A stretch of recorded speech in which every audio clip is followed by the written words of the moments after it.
Donc je voudrais rassurer quand même en disant que même si l'on prend l'exemple d'un avion qui viendrait de Conakry, nous avons un appui qui est fait au gouvernement guinéen par d'autres pays pour faire un meilleur screening des personnes qui rentrent dans les avions. Ce qui fait qu'aujourd'hui, les personnes qui voyagent ont tout un interrogatoire qui leur permet de donner les éléments qui font d'elles, ces personnes-là, des personnes suspectes ou pas. Mais c'est seulement quand cela est réglé que les personnes rentrent dans l'avion. Ce qui fait que quand on parle de la riposte, il ne faut pas seulement penser au Sénégal, mais il faut penser aussi au pays d'origine.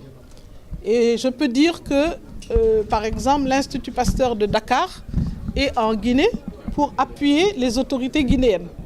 C'est une collaboration aussi qu'il faut y avoir avec les pays d'où embarquent les personnes.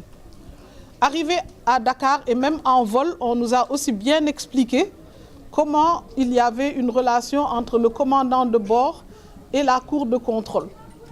Mais dès qu'il y a le moindre ou la moindre suspicion, l'équipe peut monter à bord à l'arrivée ou recevoir et guider une partie de l'avion, tout l'avion, au niveau d'une tente qui est mise à la disposition pour isoler, interroger et prendre les mesures nécessaires. Et s'il y a un cas suspect, ce cas suspect aussi est mis ailleurs dans une zone où ce cas est isolé en attendant sa prise en charge par des services spécialisés.